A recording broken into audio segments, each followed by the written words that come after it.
This is our GPC Servers Training class of June 15, 1953. Carrying forward in the current of our basic theme of heavenly magic, we have reached a point where our attention has been introduced to the reality of the Shekinah fire. You'll notice that I carefully worked in the pattern of our services yesterday in the current of our training class. And I might mention here something more than I brought out in the meditation last evening, that the original Hebrew word from which this word Shekinah was derived used the A sound instead of the I sound, something after the order of Shekinah. And bringing this out in relationship to the particular pattern that I suggested from the standpoint of the vibrational factors of the motherland, the short pronunciation, as it is used, or as I have used it, is really a bit on the inadequate side. There is more of the vowel emphasis if we utilize all of the vibrational factors possible. You'll notice that you can prolong vowel factors if you have the breath to do it.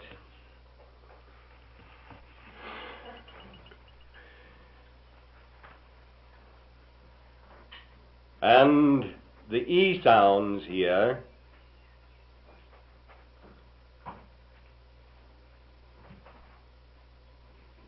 in the three-syllable word, concluding with the ah sound, provides us with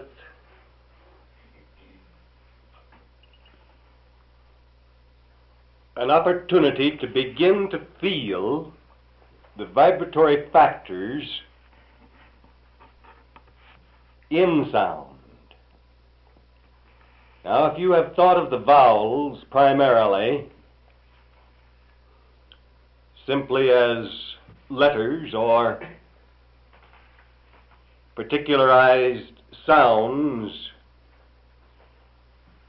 utilized merely to convey the sound of a specific word, you need to begin to realize that the vowels particularly have the peculiar quality of conveying the currents of feeling. Now, what is conveyed will depend upon what you are feeling. Assuming that the heart has become attuned to the divine source, we have the current of that divine source moving through the vowel sounds. You should bear this in mind in your exercising from the standpoint of speech and the development of your capacity in breathing, the control of the air which you use in breathing, the proper pattern of inhalation and the proper controlled patterns of exhalation.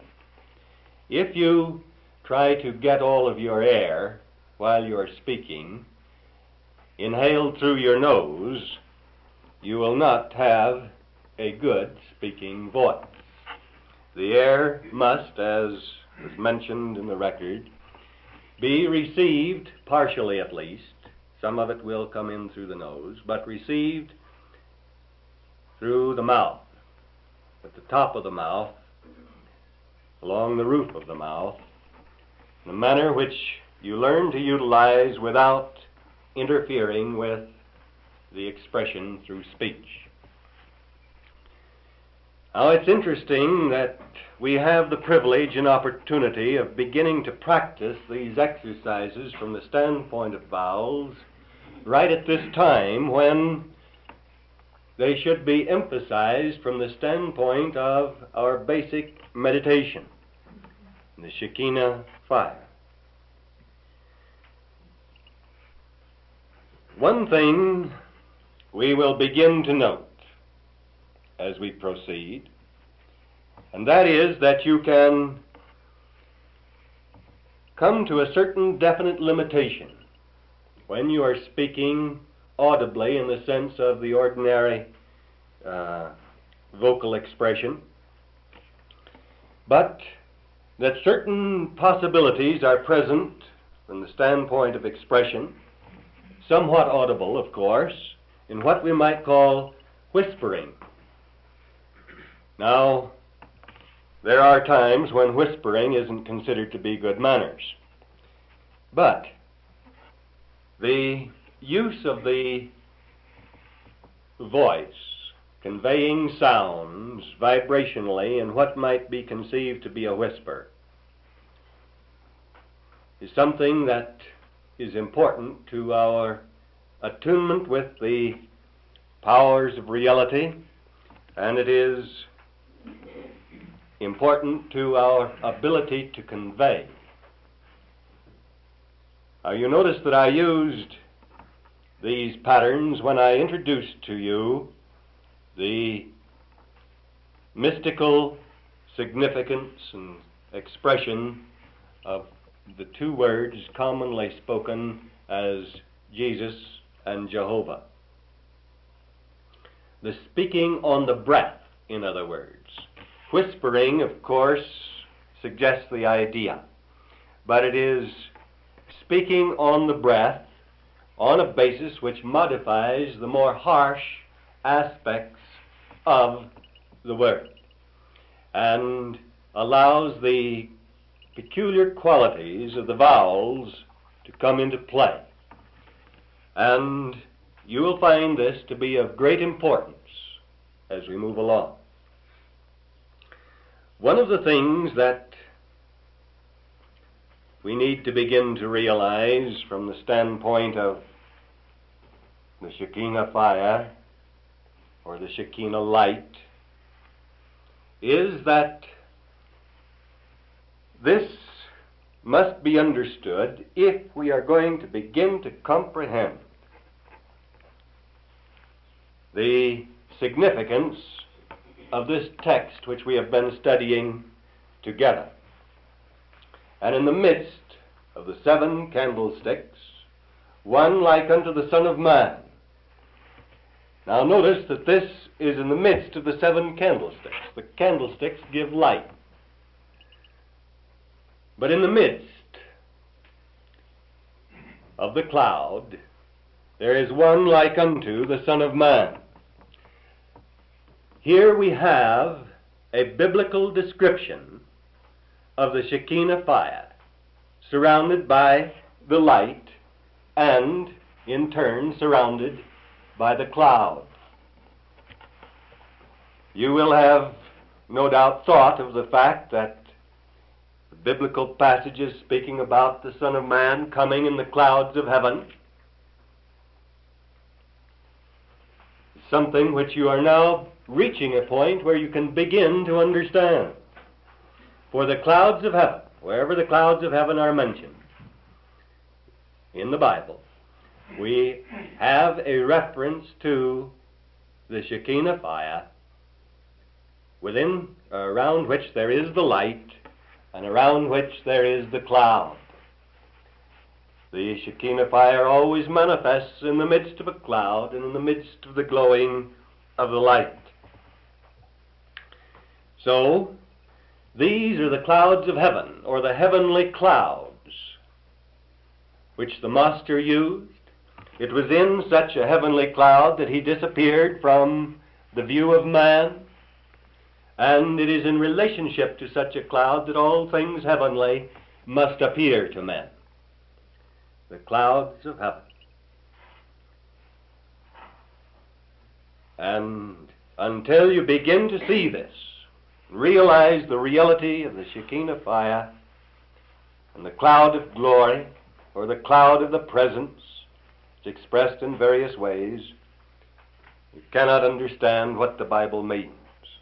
And you can see how it is that so many millions of people, failing to recognize the mystical significance of the Bible terminology, have turned their attention to fanciful concepts, imagining that some cloud goes floating around in the sky. Now, if you begin to see the one in the midst of the 7 golden candlesticks as the centering of the fire, we can begin to comprehend the nature of the fire, for it is differentiated. Notice the manner of its differentiation. One like unto the Son of Man, clothed with a garment down to the foot. And what is the garment? The garment is the cloud. And girt about the paps with a golden girdle. His head and his hairs were white like wool, as white as snow. In other words, we begin to recognize that the upper vibratory factor, or pattern of that which is seen in the Shekinah fire, is pure white. The white like snow. His head and his hairs were white like wool, as white as snow. And his eyes were as a flame of fire. And here we begin to enter into the fire pattern of the Shekinah fire. And his feet like unto fine brass, as if they burned in a furnace. His feet like unto fine brass, as if they burned in a furnace. And his voice as the sound of many waters. And he had in his right hand 7 stars, and out of his mouth went a sharp 2-edged sword.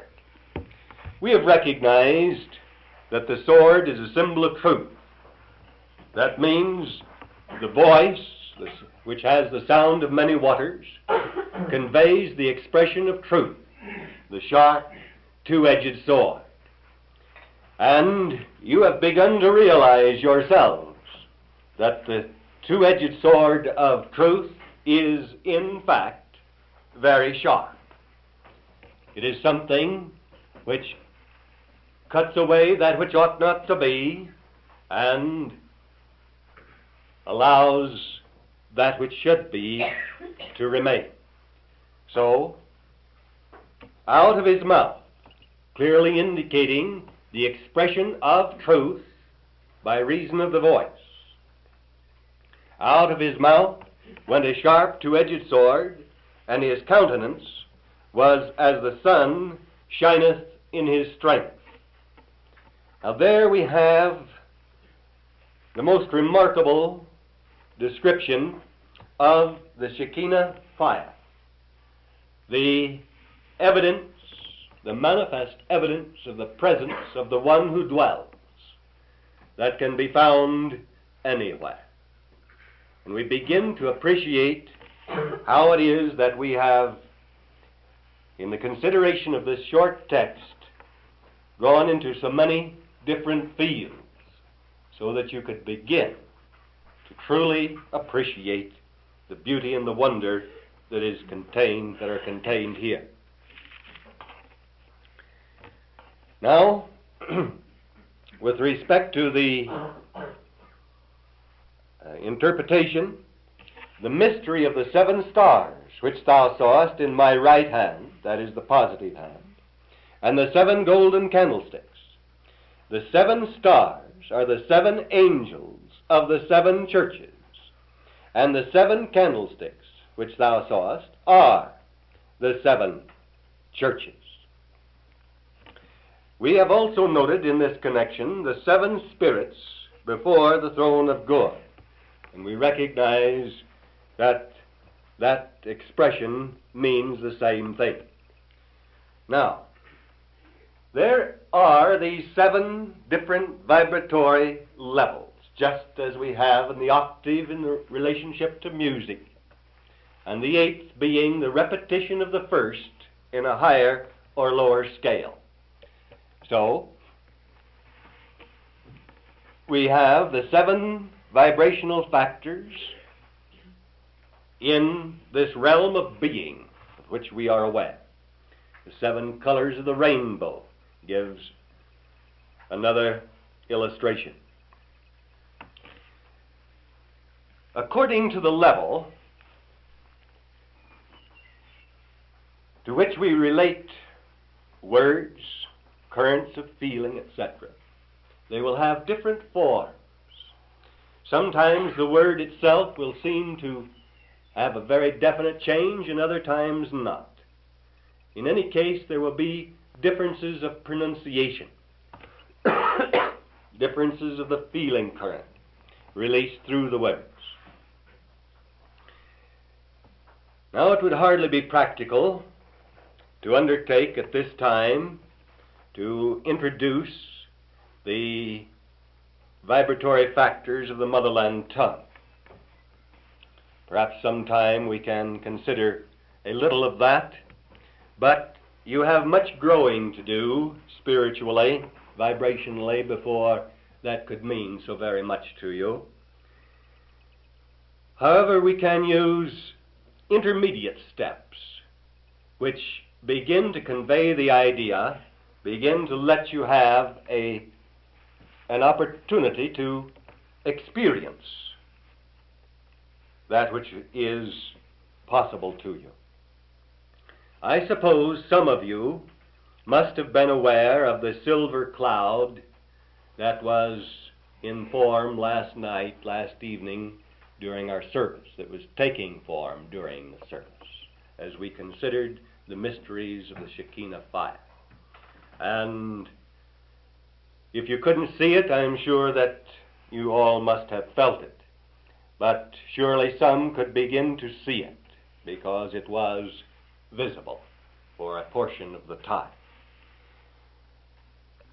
You are beginning then, as we study these things, to share the experience of the reality of them. And as we have noted the different pronunciations possible in relationship to the name or term utilized to signify this fire, the evidence of the presence of the one who dwells, you can see something of what I mean with respect to the proper changes in the current of expression depending upon the levels of the expression.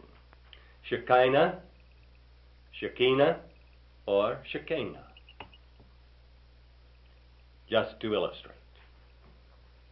Now, there are many variations which tend to appear as we work in the current of the Spirit.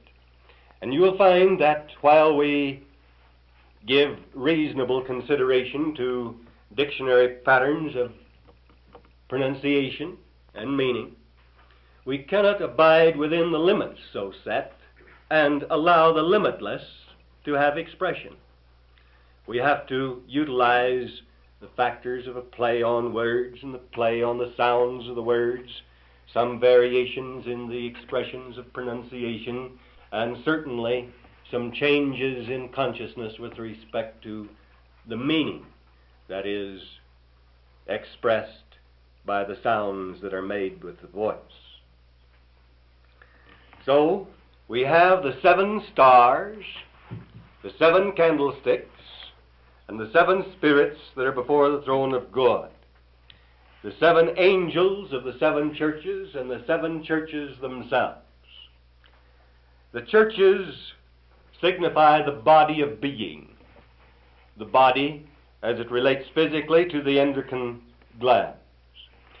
The pattern of the islets of Langerhans, for instance, all of the little bodies put together provide one church in your body.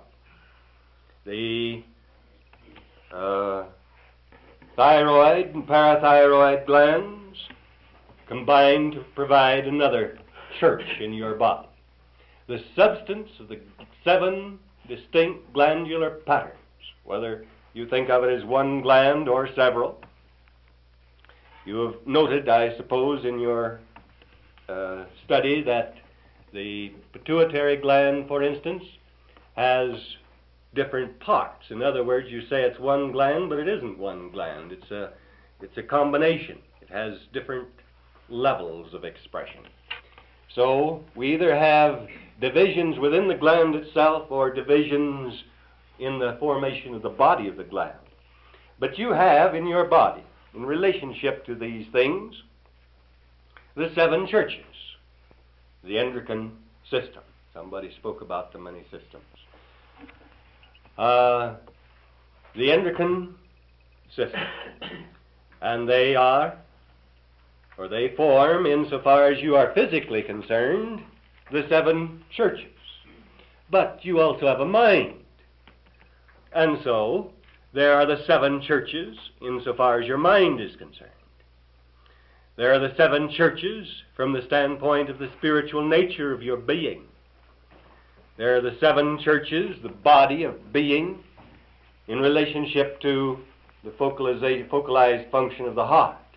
But here we find that the 7 churches of the heart combine all of the particular patterns of the churches at the other 3 levels.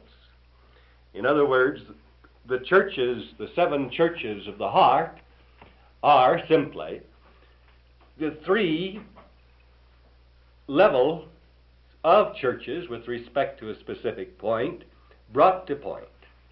Now, perhaps that isn't clear. With respect to the physical body, the mind, and the spirit, we have at the first level, the first vibrational factor, that which would correlate perhaps with the gonads, a particular pattern at each of 3 levels. You combine all of those 3 levels in relationship to the heart, and you have, by reason of that combination, the church of the heart in the first vibrational factor. And so on all the way through. Well, now we are not going to be able to go far enough in our consideration of the wonderful workings of the mind and its potentialities to allow us to study extensively the factors of the mind as such, that is, the 7 churches. But we will give particularized consideration to this matter from the standpoint of the heart, which will begin to introduce something of these factors as they relate to mind and spirit. But you individually then have the four patterns of the 7 churches in relationship to yourself as an external being. Do you see that? You have the 4 patterns of the 7 churches as they relate to yourself in manifest external being. Then, of course, we have the inner reality of the 7 spirits before the throne of God, the same principle carried over into the invisible realm of deity. But we begin to recognize that the 7 spirits before the throne of God manifest by reason of specific formations, the formations of the stars, and that is of the angels, and of the candlesticks, that is the churches. So you are, what shall we say? We can't say that you have 7 candlesticks. You are 7 candlesticks. And the 7 stars function inside of you. But this is merely the differentiated individual pattern. We see that the whole pattern carries over into relationship to the body of many members. And it is in relationship to the body of many members that we can more clearly see many of these aspects in function.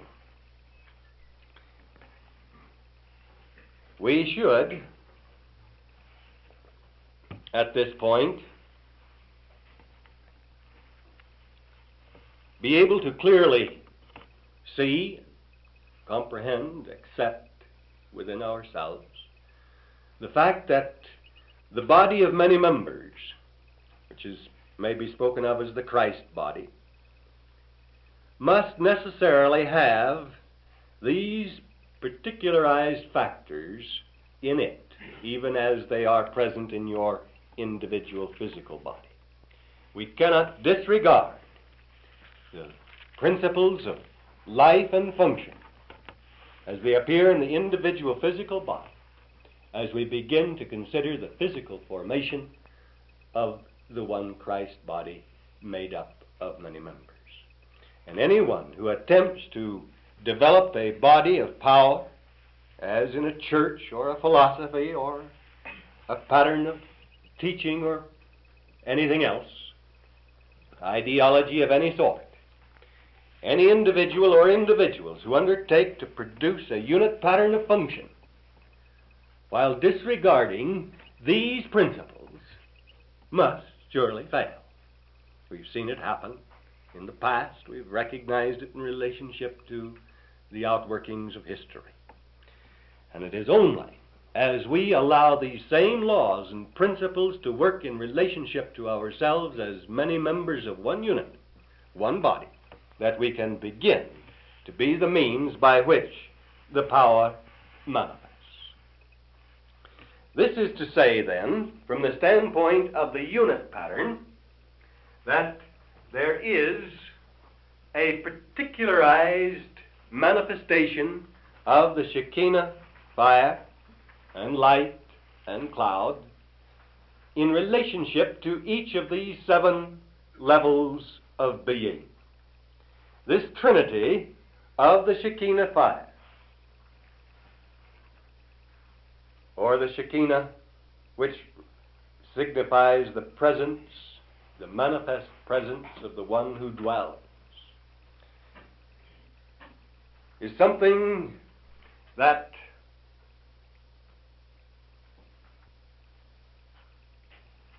needs to be clearly comprehended, and how to convey it to you so that you can feel it and know it from deep within yourselves is something of a problem.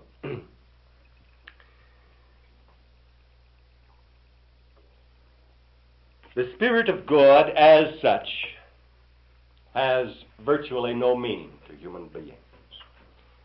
The meaning begins to appear as the differentiated aspects of spirit appear.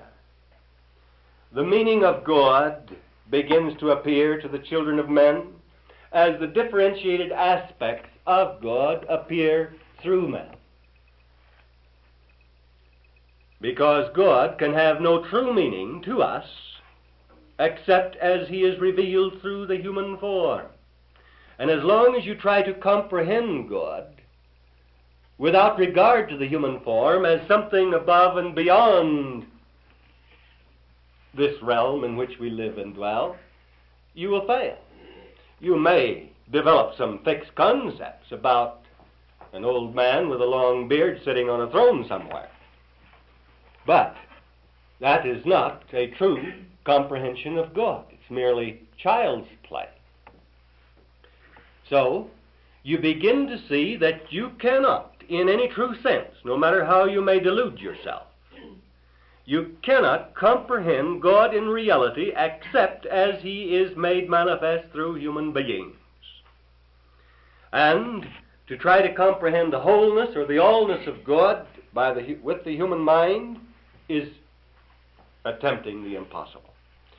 We must recognize that it is the differentiated aspects of God made manifest through human beings which permit us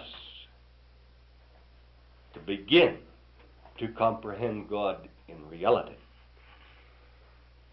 And as the Spirit of God can have no real meaning except as it manifests in its differentiated aspects, we begin to see the secret of the Shekinah as the secret of focalization from heaven into the earth and differentiation in relationship to the practical aspects of living. The Shekinah is the point of focus between heaven and earth.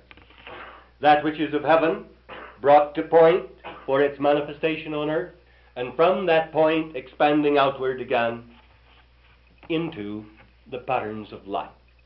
At the point of its manifestation of its essence, the variations or the distinctions, the different qualities, cannot be readily recognized. We see it as a fire. But here in this portrayal that we are considering in the text, there is the beginning of the manifestation of the differentiations. That which is at the top, the head and the hairs, white as snow, and then the eyes like a flame of fire, and the feet like unto fine brass, and the garment down to the foot round about the cloud, and so on. So you begin to see the differentiations. Now, one of the interesting things that you should always remember as you either meditate yourself upon the principles of reality or as you work with those who respond to you and receive of your ministry is that those who begin to approach the throne of God always see, if they really do see anything, they always see some aspect of differentiation first, of the many aspects of differentiation and manifestation. Each person will tend to see one little aspect here or one little aspect there, and because he or she feels it to be something that is true and real in the divine expression, he or she will say, well, now I know God to be this. I know God to be that. To me, God is something else. And they're all dealing with limited perception of differentiated aspects, humanly translated into human concepts. And there you have the basis for all the many varied concepts and beliefs on the face of the earth. And they become distorted or remain true depending upon the capacity of the individuals involved to see clearly and translate correctly, and upon their honesty. Because some there are who, being dishonest, think to translate on a basis which will let them have extra power over their fellows. So, when you are working with others, you will run up against the fact that they have some little concept, humanly translated, on the basis of an imperfectly perceived aspect of the differentiations of the central evidence of the presence of the one who dwells. And if you undertake to clarify the point for the individual, generally he or she will take the attitude that you are trying to deny God. The person says, well, I know I have this, I know I have that. If you say ever so gently and so clearly, yes, I know, but you need to see something else too. No matter how you point it out, how you seek to lead, the moment you turn their attention away from that pet point, they'll take the attitude that you're trying to make them deny what they think they know. And so they have a basis of resentment and rebellion and every sort of thing. And if you remember this, you will understand the pushings and the pullings and the turnings and all the foolishness that manifests with respect to human beings. And if they will remain honest and steady in the pattern, you can lead them finally step by step to a point where they can begin to see other differentiated aspects. They do not have the perceptive ability to see the Shekinah fire yet. Don't try to get them to. How long did I talk to you before I ever mentioned it? Someone mentioned that I was talking to the group here about this particular point a couple of years ago. I do not recall just how long it was, but that was the statement made about 2 years ago. In other words, it isn't something that I just suddenly thought of or discovered or heard about or something. I've known about this fire all the way through. I use it all the time, every day. And in actual fact, every time I come before you in a class or a service, I begin to work on the basis of developing that cloud and letting you be in it, to whatever degree your response will permit. You'll be in the cloud of glory of the Shekinah. You may not see it, but you can reach a point where you can see it. It's wonderful. Sometimes it may become so dense, shall we say, so thick or full, that it simply blots out all vision of the people around you. You can't see the far corner of the room. I've many times known it to be so thick that I couldn't even see my own hand that far from my eyes. The cloud. And the cloud, you feel, you sense through feeling to start with. Finally, you begin to have the ability to see it and to hear it, for there is a sound in it. But don't go trying now, because if you try to see it, you won't. If you try to hear it, you won't. You have to let it appear. And remember well what I pointed out to you last night. And that is that wherever there are vibrations of conflict, resentment, any ill attitudes whatsoever, you keep yourself shut out of the cloud of the Shekinah and contain yourself in a cloud of darkness.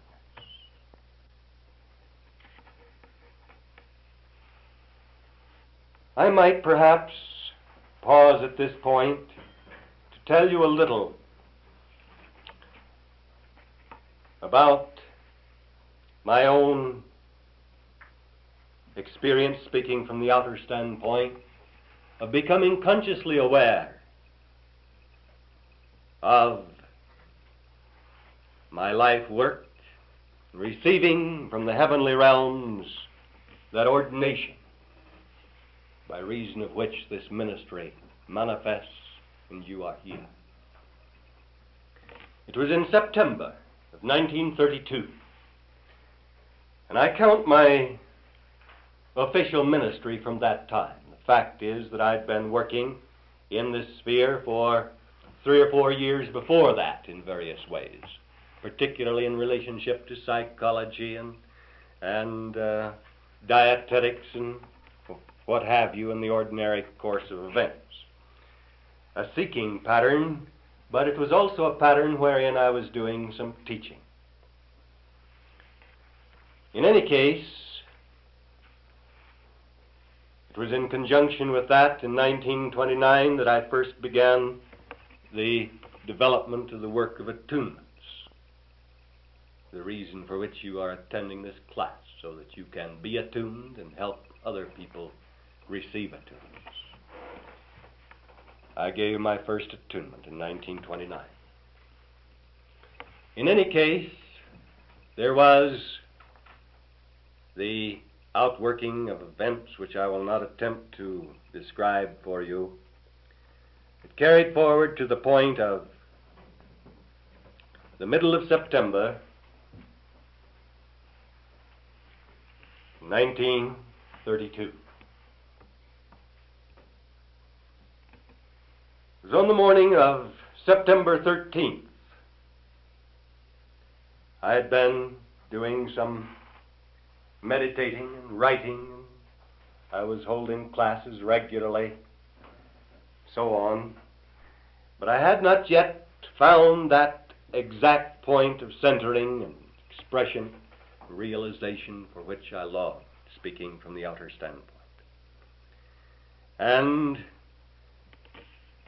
I do not recall now what it was, but there was some book that I was reading. Doesn't make any difference. It had no direct significance, no real relationship to it. And I'd also been reading the Bible. And at that time, I was working very long hours. My work in relationship to giving attunements had grown until down in Nashville, Tennessee, where this took place, the response was almost greater than I could take care of. I would begin giving attunements very often at 7 o'clock in the morning in relationship to people before they went to work, continue all through the day, and seldom did my day close before 11 at night, and then very often I'd receive telephone calls in the middle of the night to go out and help someone get rid of a terrible headache or something. Some difficulty had arisen. And so I was on rather short rations of sleep. But in any case, I didn't have any trouble sleeping when I had the opportunity, and it wasn't usual for me to awaken at a particularly early hour. Under the circumstances, I felt about 6:30 to 7 to be early enough. On this particular morning, for no reason that my outer mind could distinguish, I woke up at 4 o'clock in the morning. It was on September 13th, 1932. And I felt restless. For a little bit, I tried to go back to sleep. It was still quite dark at that time of year, and it was no good trying to go to sleep, so I got up, looked around, and walked about a bit. I noticed this book, whatever it was that I'd been reading. I thought, well, I'll sit down and read that a while.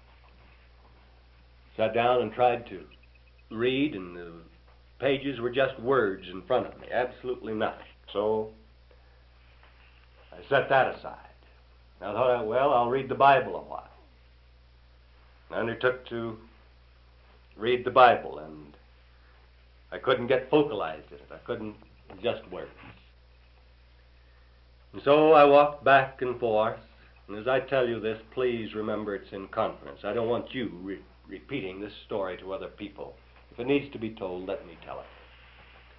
I'm sharing with you something of the thing that we're talking about, that we're studying here. I had experienced it in a limited sense before, but didn't know what it was. In any case, after attempting to read and being unable to focalize attention on anything, I was walking up and down the room quietly. I didn't want to waken my wife and baby. And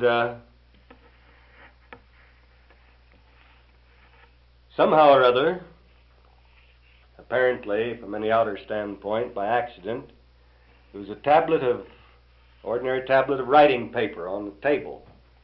And there was a pencil there. I suppose probably my wife had been writing a letter or something. She usually wrote with pencil. She didn't like a pen. And she may have left it there, or in any case, how it was there, I cannot tell you, but it was there. And after all this restlessness, and I'd even thought about dressing and going out and walking around the street for a little bit, but it was a little chilly out, and I thought, well, it didn't seem to be sensible. And finally, my eye hit that tablet and the pencil there, and I sat down and relaxed, just on the impulse. I had nothing to write, nothing in my mind in the outer sense to warrant any such action, but I did sit down. And as I relaxed, The restlessness began to leave me at once, and the room started filling with a silver cloud, the Shekinah cloud. And until the objects of the room were blotted from my sight, I couldn't see as far as the walls in any direction. And I was enfolded in this that looked sort of like a silvery fog. And it was very peaceful and pleasant and wonderful. And I began to writing out certain things which, as far as my outer consciousness was concerned, something that I wasn't equipped to write, shall we say. So I wrote for probably an hour and a half. My hand began to feel cramped and tired. And I stopped, and gradually the cloud began to fade. Begin to see the various parts of the room. And I read what had been written and found it very interesting. The next morning, I awakened at the same hour. I had no reason that morning to anticipate that I would be awakened at the same hour, but I was. 4 o'clock. And I got up and felt the same restless urge. And so, instead of fighting it as some people do, to their sorrow, I yielded to it and began to write again. I didn't do any wandering around that second morning. And the room filled almost instantly with this silvery cloud, and I began to write.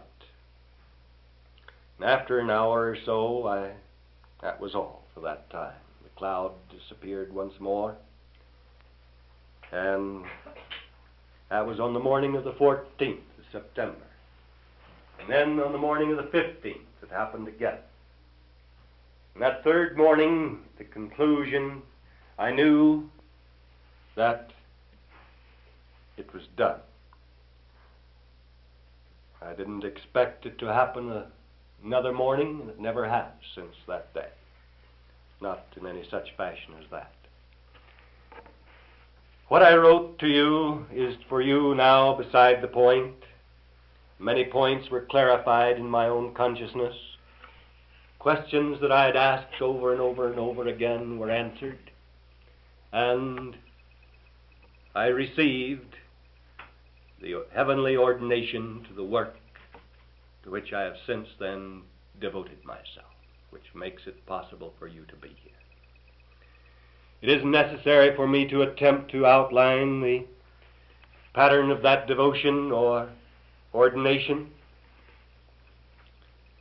but that was the beginning of my official ministry. September 16th, 1932, I count to be the first day of my public official ministry after the baptism in the Shekinah fire. And it's only because of the reality of that you have been able to hear the things you have heard in these classes. Only because of the reality of that you've been drawn from far places to share this outworking. And because we are studying something of the principles involved, I thought I would introduce you briefly to that ordination experience worked out on those 3 mornings in the middle of September in 1932. And since that time, my course has never deviated. Many human beings have tried to force me to change my course, but they could not. They chose to part company with me and go their own ways. Some of them I love very deeply and dearly, still did not matter. That course has never been changed or altered. And I do not anticipate that it will be. Every type of force, virtually speaking, that the world could bring to bear has been brought to bear. But when one has gone through the reality of such an experience as that, the things of the unreal world are forever unreal. And the things that are real in the realm of heavenly delights are forever real. And one works from the standpoint of the inner through the outer. No longer the outer trying to climb into the inner somehow or rise up to it. The outer is the means of manifestation. The body is important, and its mind, its various capacities. They're all important. But the source of that which expresses through them is no longer of the earthly. It is no longer of the outer realm of knowledge and being. It is the revelation of heavenly things through the body into the world to all who will receive. And this is that which I have been sharing with you. And it is to share it that you are here in training, that you may share the responsibilities of that ministry and carry the promise of life and light and love to all who will yield and respond in the days to come. And I thank God for you who are here and for all the others who are sharing in this outworking according to their response. But remember this: once you set forth upon the path that is established by the divine design, there is no altering it, and only the foolish try to change it into something else. When we let it be God's design, the design of truth, in the realm of heavenly control, that's all that matters. And the ideas and the concepts, the pushings, the pullings, the feelings, and everything else which manifests in relationship to humanity is seen for what it is, and you're no longer under subjection to it. You may feel it sometimes, but that's beside the point. If in relationship to our heavenly function in the service of our King there is any pleasure, and there is heavenly rewards and pleasures which words cannot describe, then if it be necessary for a little time in some place or other, under some circumstance or other, to suffer a bit of pain, it means nothing. Why should we object to a little suffering, if thereby we can hold the line and let the currents work out and the patterns clear until all who will may be drawn into the citizenship of the kingdom of our King? So let us serve. And remember that wherever there are resentments, frictions, conflicts, within or without, within the individual or between individuals, you cannot know the beauty and the wonder, the glory and the peace of the Shekinah. The manifest evidence of the presence of the one who dwells everywhere, always. And so we share on earth the things of God and do our part in the fulfillment of the creative word. Behold, I make all things